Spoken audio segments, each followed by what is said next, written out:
नमस्कार और स्वागत है आपका थॉट डार्कनेस में, जहां हम लाते हैं आपके लिए वो कहानियां जिन्हें सुनने के बाद अंधेरे से आपकी दोस्ती टूट सकती है। अगर आप भी डर के उस रोमांचक सफर पर चलना चाहते हैं तो अभी चैनल को सब्सक्राइब करें, वीडियो को लाइक करें और कमेंट करके बताएं कि आपको सबसे डरावना हिस्सा कौन सा लगा। आज की कहानी सच्चाई और कल्पना के बीच की उस दरार से आई है जो पिछले 100 सालों से किसी ने छेड़ी नहीं थी। भूतनाथ मंदिर, एक ऐसा नाम जो खुद में एक रहस्य है, और आज हम उस दरवाजे को फिर से खोलने जा रहे हैं। लेकिन एक चेतावनी है, ये कहानी सिर्फ सुनने की नहीं, महसूस करने की है। तो हेडफोन लगाइए, लाइट बंद कीजिए और तैयार हो जाइए इस अनजाने सफर के लिए। रुद्र एक 29 साल के हॉरर यूट्यूबर थे जिसका सपना था कि वो ऐसे मंदिर और तांत्रिक स्थानों का अन्वेषण करे जो 100 सालों से बंद है और जिनके बारे में कोई बात तक नहीं करता। जब उसे हिमाचल के एक छोटे से गांव नगरी के भूतनाथ महादेव मंदिर के बारे में पता चला तो उसके अंदर एक अजीब सी एक्साइटमेंट जाग गई। उसे एक पुराना ईमेल मिला था जिसमें लिखा था, don't open the Bhootnath gate या फिर तुम भी लौट नहीं पाओगे। लेकिन रुद्र ने वार्निंग्स को इग्नोर किया। उसने अपनी recording gear, drone camera, tripod, night vision lenses और माइक पैक किया और निकल पड़ा उस सफर पर जिससे उसकी जिंदगी हमेशा के लिए बदलने वाली थी। नगरी गांव तक पहुंचने के बाद रुद्रा ने देखा कि लोग उससे बच रहे हैं। कोई भी मंदिर का नाम सुनकर कान पकड़ लेता था और चुप हो जाता था। करतार नाम का टैक्सी ड्राइवर जिसने उसे बॉर्डर तक छोड़ा सिर्फ इतना बोला, भैया मैं यहां से आगे नहीं जा सकता। वहां इंसान जाते नहीं और जो जाते हैं उनका वापस आना सिर्फ लेजेंड है। यह सुनकर रुद्रा की क्यूरियोसिटी और बढ़ गई। मंदिर के गेट तक पहुंचने में उसे 2 घंटे का अपहिल जंगल वॉक करना पड़ा। रास्ते में कोई आवाज नहीं थी, ना बर्ड्स, ना हवा, ना लीव्स। मंदिर एक वीरान पहाड़ी के टॉप पर बना था जिसका दरवाजा लोहे का था और उस पर एक पुराना तांबे का ताला लगा था। लेकिन जैसे ही रुद्रा ने उसे छुआ, ताला अपने आप टूट कर गिर गया। यह उसकी पहली चेतावनी थी, लेकिन वो समझ नहीं पाया। जैसे ही वो अंदर घुसा, उसे एक बहुत अजीब सी गंध महसूस हुई, जैसे किसी पुराने जल चुके शरीर की। मंदिर अंदर से उल्टा सा लगता था। दीवारों पर देवी देवताओं की मूर्तियां उलटी थी और दीपक ऊपर से नीचे जल रहे थे। वहां कोई छाया नहीं थी, ना ही रुद्रा की, ना ही मर्टिस की। अचानक उसे एक आवाज सुनाई दी, तुमने दरवाजा खोला, अब तुम्हें पूरी यात्रा पूरी करनी पड़ेगी। टेंपल के अंदर एक बेसमेंट डोर था जिसे नॉर्मली कोई देख भी नहीं सकता था। रुद्रा ने उस डोर को खोला और अंदर उतरते ही टेम्परेचर बिल्कुल शून्य हो गया। नीचे एक बड़ा सा रिचुअल चेंबर था जिसमें ब्लड से पेंटेड टैंट्रिक सिंबल्स बने हुए थे। एक कोने में एक पुरानी तांत्रिक की मम्मी पड़ी थी जिसके पास एक डायरी थी। डायरी में लिखा था, यह द्वार भूतनाथ का नहीं, यह द्वार उस दुनिया का है जहां से हम सिर्फ बुलाए जा सकते हैं, लौट नहीं सकते।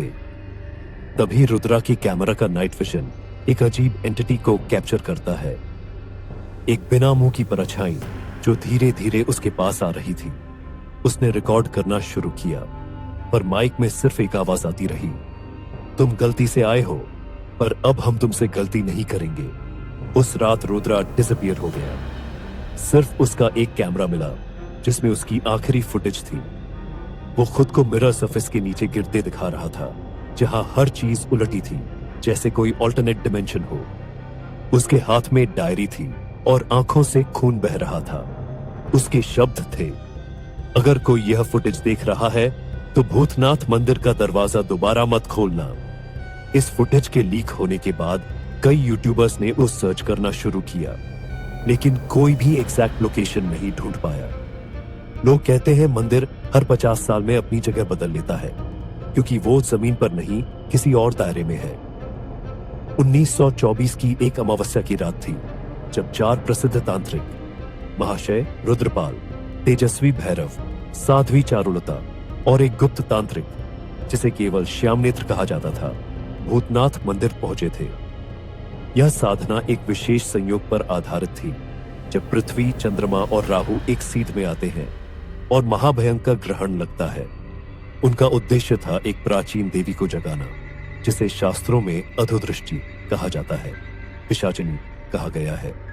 देवी को वश में करने की प्रक्रिया थी अक्षय बलि, जिसमें बलिदान न सिर्फ देह का होता है बल्कि आत्मा का भी।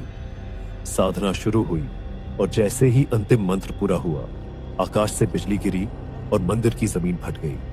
उससे जो निकली वो देवी नहीं थी, वो एक स्वरूप था जो हर बार अलग दिखाई देता, हर बार नए इंसान को उसकी सबसे बड़ी कमजोरी के रूप में दिखता।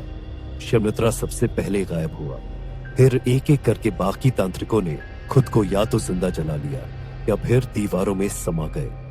देवी ने डिमेंशन का द्वार खोल दिया था और मंदिर ने खुद को समय से काट लिया। फ्लैशबैक खत्म होते ही रुद्रा मंदिर की दीवारों पर वही 4 नाम देखता है और देवी का स्वरूप उसी की मां का रूप धारण कर लेता है। वही चेहरा, वही आंखें, लेकिन पूरी सफेद और जलती हुई। वह उससे कहती है, तू वापस आ गया रुद्रा, तेरा रक्त इस मंदिर का रण है, तुझे झुकाना होगा। तभी रुद्रा वापस उसी चेंबर में गिरता है जहां वह तांत्रिक सिंबल्स देख चुका था, लेकिन इस बार सिंबल्स बदल रहे थे। अब देवी एक डिजिटल वायरस बन चुकी थी। हर बार जब कोई रुद्रा का वीडियो खोलता, एक शैडो स्क्रीन के कोने में दिखाई देती थी, धीरे धीरे साफ होती हुई, फिर गायब हो जाती। साइबर एक्सपर्ट्स ने अटेम्प्ट किया उस सिग्नल को ट्रेस करने का, लेकिन जो कोऑर्डिनेट्स मिले वो रियल वर्ल्ड में एग्जिस्ट ही नहीं करते थे। कुछ व्यूअर्स ने क्लेम किया कि वीडियो देखते समय उन्हें अपने पीछे किसी के होने का एहसास हुआ, जैसे कोई सांस ले रहा हो एकदम पास। एक हॉरर एंथुसियस्ट यूट्यूबर जिसका नाम काव्या था, उसने उस फुटेज को डिकोड करने की कोशिश की। काव्या ने नोटिस किया कि फ्रेम बाय फ्रेम एनालिसिस पर हर 10वें सेकंड में एक प्राचीन तांत्रिक सिंबल ग्लिच के रूप में दिखता है। उसने उन्हें नोट कर एक पुराना मंत्र दोहराया जो उसे हिमालय के एक अघोरी से मिला था। उस दिन के बाद काव्या गायब हो गई। उसके चैनल पर एक ही वीडियो लाइव था जिसमें सिर्फ एक आवाज थी, आपने देवी को फिर से जगा दिया है। रुद्रा का फोन एक अबैंडन टिबेटन मॉनेस्टरी के पास मिला। उसमें केवल एक फोल्डर था, डू नॉट वॉच। अथॉरिटीज ने फोल्डर को ओपन किया और अगले ही दिन उस पूरी रिसर्च टीम ने खुद को क्वारंटीन कर लिया। उनके शरीर पर सिंबल्स उभरने लगे और उन्होंने खुद को दीवार में सर मारते हुए पाया, बिना किसी कंट्रोल के। आखिर में एक नेशनल अलर्ट इशू हुआ कि कोई भी भूतनाथ मंदिर या रुद्रा के चैनल से जुड़े मटेरियल्स को एक्सेस न करे। लेकिन क्यूरियोसिटी ने लोगों को खींचा। हर व्यूअर अननोइंगली एक मंत्र एक्टिवेट करता रहा। देवी अब फिजिकल प्लेन में नहीं बल्कि हर डेटा स्ट्रीम में थी। स्टोरी खत्म होती है एक छोटे बच्चे के साथ जो एक नाइट विजन कैमरा के सामने बैठा है और कहता है, मुझे बहुत अच्छे से दिखाई देता है। आप सब मुझे देख नहीं सकते, पर देवी मुझे देख रही है। स्क्रीन ब्लैक हो जाती है और एक लास्ट विस्पर सुनाई देती है, जब तक कोई मुझे याद करता रहेगा मैं जिंदा रहूंगी। अगर आप अब भी सुन रहे हैं तो सावधान रहिए, हो सकता है देवी अब आपके आसपास ही हो। अगर इस कहानी ने आपके मन में डर, सिहरन या कोई अनजानी भावना जगाई हो तो कमेंट में हमें जरूर बताइए। और अगर आप अगली बार भी ऐसी ही एक और खौफनाक यात्रा पर निकलना चाहते हैं तो चैनल को सब्सक्राइब जरूर कीजिए। मिलते हैं अगली कहानी में, एक और रहस्य, एक और अंधेरे के दरवाजे के साथ। तब तक याद रखिए, कुछ दरवाजे बंद ही अच्छे होते हैं।